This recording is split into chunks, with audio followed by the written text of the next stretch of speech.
Fuck. You're talking to me? We're together. You're talking to me? You're talking to me? You're doubting my picks? After everything we've been through? So UFC 329 is this weekend. Conor McGregor has returned. We'll see what I think about that fight when we get to it. But I'm going to be predicting a lot of fights on the card, starting with the prelims, since this is a very stacked card. So let's start with Gable Stevenson versus Ellison. Now, Ellison is a lamb for the slaughter here, guys. Let's just be real. Ellison, I think the only thing he's really done is got slimed out on the Contender Series. Unless I'm wrong, but I'm pretty sure I'm thinking of the same guy. This guy just set up to give Gable Stevenson his first UFC win. And I'm going to be real, I'm not a big fan of Gable Stevenson. If you look into some of his stuff, very shady past, might I say. And of course, he associates himself with John Jones, calls John Jones a great life coach. That would make sense given Gable Stevenson's history. I'm just saying, he gives me vibes.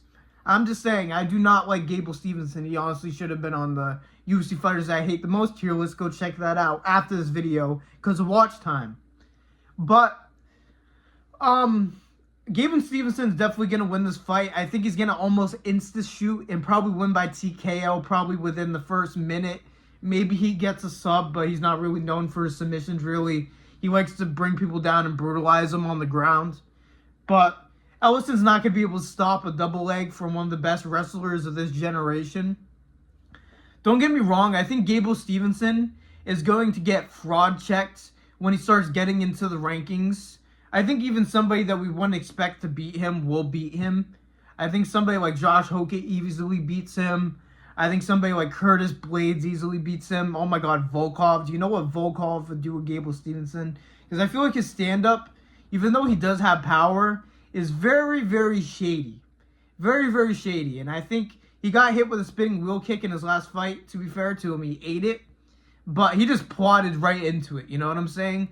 Somebody with good striking is going to slime out Gable Stevenson if they can stuff a takedown. But it's not going to be this dude. This dude is going to get fucked up. So, I got Gable Stevenson by TKO in round 1. Next up, we got Robert Whittaker versus Nikita Krylov at light heavyweight. Very interesting. Robert Whittaker wasn't even a very big middleweight. Now he is moving up to light heavyweight after a very long time off. And I think that I'm still going to favor Robert Whittaker here. I'm going to go Robert Whittaker by knockout. Nikita Krylov has kind of fallen off in recent years. He was really crafty at one point. Very good striker.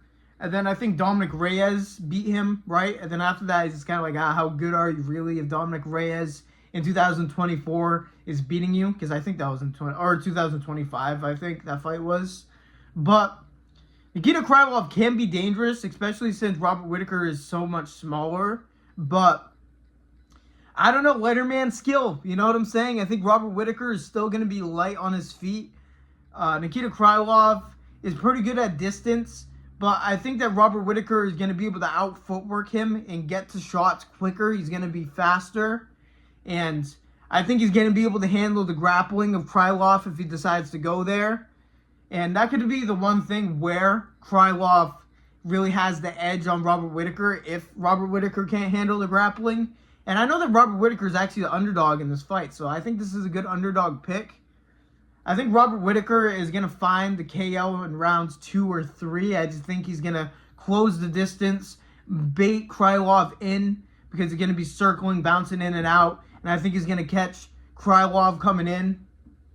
Probably with a straight shot and then ground and pound for the TKO. So I got Robert Whittaker by round 2 finish. Now to start the main card, Terrence McKinney versus Bobby Green or King Green, whatever, bro. Whatever, bro. Some people just can't have King in their name normally, you know? Some people just gotta throw it in there, you know? But they really threw in the two most unpredictable fighters and hard to predict fighters into the same fight. So it's kind of setting me up to get the pick wrong here. But I'm going to go Terrence McKinney. I think that Terrence McKinney is going to go for Bobby Green. Bobby Green's going to try to go for the nonchalant, hands-down boxing that he likes to do. I just think that Terrence McKinney is going to be able to move forward like he usually does without worrying about counter shot power from Bobby Green because he doesn't really have that. He's kind of mainly a tit for tat type fighter, rely on flow state and head movement and all those type of things. He'll eventually rock you and get a finish, don't get me wrong, but I don't think he'll like one-shot counter knock out Terrence McKinney. So I think Terrence McKinney is going to be able to go in there confidently to move forward and push Bobby Green back. And Bobby Green will move back if you push forward. He will play the technical game, like I say, and try to tit for tat. But Terrence McKinney don't tit for tat. Terrence McKinney is going to go right for it, and maybe this is a first-round brawl. But if that's the case, I'm going to favor Terrence McKinney. I think Terrence McKinney is going to rock Bobby Green and finish him in the first round. Because, I don't know, either Bobby Green's going to try to back up and tit for tat and get rocked, or be like, fuck it, I'll brawl with you and get knocked out. So, I don't really see a path of victory for Bobby Green. Unless he grapples, but I doubt it, especially in this matchup. Bobby Green just likes to scrap if he gives the opportunity to.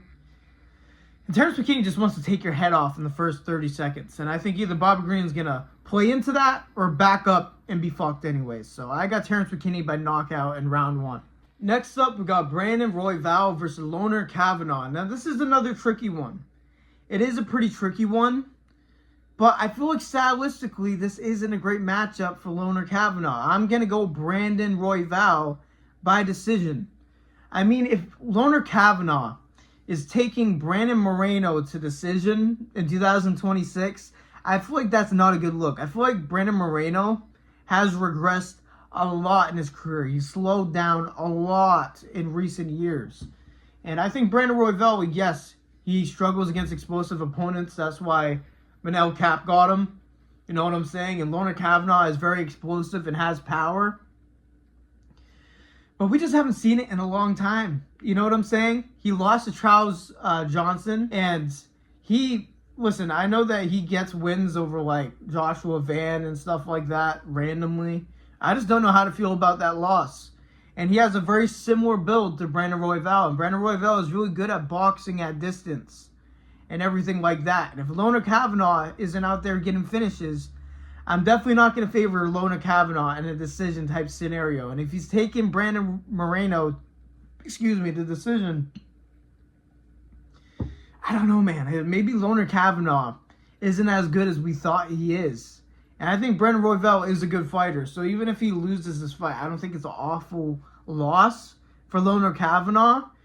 But I just feel like this fight's going to go to decision, and I can't favor Loner Kavanaugh in them circumstances. I think he's going to get picked apart at range. He's going to try to get inside, and Brandon Royval might be a little bit more cautious because he realized he's getting more caught recently. He may make the adjustments.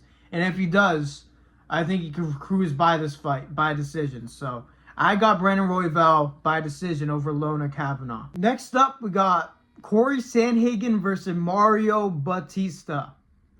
Now, a lot of people are losing faith in Corey Sandhagen with his performance recently, but people forget, man, the Deiveson Figueiredo performance, that round 2 finish on Deiveson Figueiredo. I'm telling you, he's still in there. I'm picking Corey Sandhagen over Mario Bautista. People are giving up on Corey Sandhagen, and I still am going to choose to be a hater of Mario Bautista. I think that he is overrated. I really do, still to this day. I don't think he's dynamic anywhere. You can maybe debate his striking is pretty clean, but Corey Sandhagen can be dangerous. And he is. He's very well balanced, similar to Mario Bautista, but I feel like he has the edge in striking and grappling. And I think we're going to see it in this fight. Do I think there's going to be a finish in this fight? I don't think so. I just think that Mario Bautista is going to be good enough to hang on there. But I just think that Corey Sandhagen is going to outclass him at range, maybe get some takedowns, get some control time. And I don't think Mario Bautista is going to try to grapple with Corey Sandhagen. I think he would try to go for more of a striking approach, trying to land some crafty shots on the inside. But I think Corey Sandhagen is going to be the one in control in this fight. People forget how crafty Corey Sandhagen and how good he is at range. And I think this is a fight where it's really going to stand out.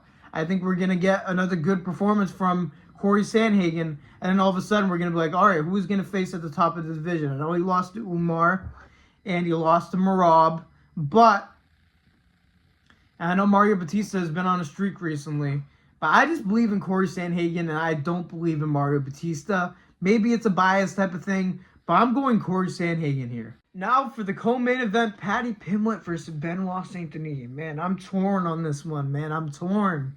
The entire time, as soon as the fight got announced, I'm like, damn, this is a bad matchup for Paddy Pimblett. Benoit Saint Denis likes to walk forward similar to Justin Gaethje does and put hands on Paddy Pimblett walking back. But at the same time, Paddy Pimblett can't have the same game plan, right? You just can't. Or maybe I hate to admit it because I hate this motherfucker, Justin Gaethje, but maybe Justin Gaethje's better than we think. You know? You know what I mean? He did just beat Ilya Topuria. Fuck, yeah, fuck! I'm still not over that. I'm still not over it. But maybe Justin Gaethje's better than we thought. And listen, I have a gut feeling about Benoit Saint Denis, and I really want to stop ignoring that because, like, it's been hurting me recently. These underdogs have been winning. And Paddy Pimblett is the underdog in this fight. I could be wrong, but I'm pretty sure he is. Benoit Saint Denis is the favorite in this fight. I'm going to believe in Paddy Pimblett. I'm going to believe in Paddy Pimblett. I'm going to believe that this hype wasn't for no reason, and he's actually going to get a decent win on his resume. There's just no way he fights the same way again, right? Right? Because before it worked, right? He didn't lose. Now he lost. So he's going to switch it up, right? Listen, maybe he'll go for a takedown. Maybe for once in his life. He actually has good grappling. I don't think Benoit Saint Denis is going to go for grappling. I think Benoit's going to try to do the Justin Gaethje game plan. Walk Paddy back into the cage where he's twerking his chin in the air. I believe that Paddy Pimblett is going to catch him with a counter shot. Because he was catching Gaethje with some sneaky counter shots. He almost landed a flying knee on him. He was landing counter uppercuts. Even though they're wacky looking, they're sneaky. They're like DDP punches. I got Paddy Pimblett by a counter shot knockout in round 2. Hear me out, man. Hear me out. Paddy Pimblett has some sneaky good counter shots. When his back is against the cage, even though he shouldn't do it, he catches people with it. He like plays possum almost. And I could totally see Benoit Saint Denis be like, ooh, wee, wee, whoosh, whoosh, whoosh, like throwing punches forward. And Paddy Pimblett catches him with something. And he puts Benoit Saint Denis down and then finishes him either by submission or TKO on the ground. So I'm going to say my official prediction is Paddy Pimblett catches Benoit Saint Denis coming in, drops him, and then submits him in the second round. Or third round. Either one of those two. Is this a 5-rounder? I'm actually not sure. So yeah, I'm going to go Paddy Pimblett by submission. I think he's going to drop Benoit Saint Denis and submit him. Because he just doesn't go for takedowns. But maybe he does in this fight. But I'm going to choose to believe in Paddy. Hopefully that doesn't bite me in the ass. For the main event. Oh my goodness, I'm predicting a Conor McGregor fight. Conor McGregor versus Max Holloway. Surprise, surprise, motherfuckers. The king is back to get TKO'd in late rounds. I got Max Holloway by TKO, and it hurts because I want Conor to win so bad. And I understand the underdogs have been on an unreal run recently. Sean Strickland, Justin Gaethje. Even more than that, I'm pretty sure, right? Even more underdogs. You just don't come back 5 years out of the octagon and beat Max Holloway. I feel like activity is so important in the UFC. I feel like 90% of the time when you go against activity who is more active, I feel like it goes wrong 90% of the time. If you predict against the guy that hasn't been active, you are right 90% of the time. I really feel like it's 10% of the time that math doesn't work. I feel like the math is pretty reliable. And I really don't think there's a worse fighter that Conor could have faced, maybe besides Charles Oliveira, to face after 5 years off. Seriously. But yeah, man, I just think that Conor's going to gas, especially with the newfound muscle and mass that he has. I just see him gassing out by round 3. You know what I'm saying? Maybe he has success early and he rocks Holloway. And I want Conor to win really bad. Can you imagine all of a sudden he knocks out Max Holloway, he makes a crazy call out on the mic, and he's just back being a contender at welterweight or lightweight? makes a crazy call out to like Islam or something, they will do that fight if he wins that fight. I'm just saying, if he beats Max, they will do Islam versus Conor. I'm telling you right now, it will go bad for Conor, but I think they'll do it. I just don't see it, man. I just don't see it. Max Holloway's too fast. His footwork is too good. He might dance around Conor. He might. But I could also see Max Holloway respecting Conor, backing up like into the cage. Conor like walks forward and sparks him out. Imagine. Just imagine. But I just can't see it. I think Conor might try to wrestle early, too. Now that he's bigger than Max, that he's bigger in general, I don't think he's going to submit Max Holloway. Max Holloway has good submission defense. Even though he got grapple fucked by Charles Oliveira for 5 rounds, he avoided submissions very, very well. I'm just trying to find a way, some way Conor can win. And if it's not early, it's just never. It really is like that. I think that as time goes on, I think Max Holloway is going to start picking him apart. He's going to start landing body shots, and it's just going to start gassing Conor out. And I think in rounds 3 or 4, Conor is just going to TKO him. I think he's going to break Conor in the later rounds. And I genuinely do hope that this isn't the last fight for McGregor, and he actually takes a manageable fight. He puts his ego aside and actually takes a fight that can actually fucking win and comes back. And actually he's going to be active. He's like, you know what, I lost, but this is not over. I hope it's one of those things. Because I said it when this fight was announced. I think this is a stinker fight. Bro, Max Holloway isn't even good at promoting, bro. Conor McGregor is saying all of this shit. He had a good first interview, don't get me wrong. But the most recent one, he just went back to like, oh, we're going to find out Saturday night. We're going to find out Saturday night. Fucking promote the fight, Max Holloway, you piece of shit. Promote it. You're against Conor McGregor. You're probably going to beat Conor McGregor. Promote yourself, for fuck's sake. But it's literally just, this fight's a shitter. It is. I'm just going to say it. This fight's a shitter. Conor's going to lose. Max Holloway is just not promoting this fight how it should be. This fight is not as big as it should be. Yes, it's big. Yes, people are hyped. But it's not as big as it should be. You know what I'm saying? Conor McGregor versus Colby Covington would be a bigger fight. I'll just say it now. Colby would promote it and Conor would win. And that's the better circumstances. Max Holloway is just going to break Conor McGregor later rounds. So I got Max Holloway by TKO in round 4. Unfortunately, maybe Conor has early moments of wrestling and striking. But I think Max Holloway is going to sting him with straight shots. Sting him to the body. And Conor is going to break in round 4. I really do think so. It's unfortunate. I want Conor to win. But this is not a good matchup for him. So I got Max Holloway by finish in round 4. But there you go. Those are my predictions to UFC 329 International Fight Week. I feel like they're very bold predictions besides the Max Holloway prediction. So this is going to be one of those cards where it's either going to be a great prediction rate for me or awful. I feel like there's no in between. I'm going to be really pissed off if I didn't pick Conor. I have that gut feeling. I was like, maybe he'll get a first round KO when he does that. I'm going to be pissed off. But I just don't see it, man. I'm going to favor Max Holloway. But yeah, man, those are my predictions. I'll be doing an instant reaction to this event right after the event finishes. My instant reaction will be out as soon as my phone lets me fucking upload it, because the upload time chokes me a lot of views. I'm really done with the videos like 20 minutes after it's done. If it uploads like an hour after, chicken. Straight chicken for views. But no, 2 or 3 hours after the event. They still usually do well, but it could do so much better, man. But make sure you guys like the video, subscribe, turn on notifications if you want to see more of me, especially the instant reaction on Saturday or Sunday morning. It should be technically, you know what I'm saying? But if you're one of those motherfuckers that revs your car as loud as possible, you have a small ass penis and nobody fucking likes you. But alright, and now I'm pissed off. I'm gonna wrap this up. Thank you guys for listening to me talk like usual. God bless every single one of you. And peace out.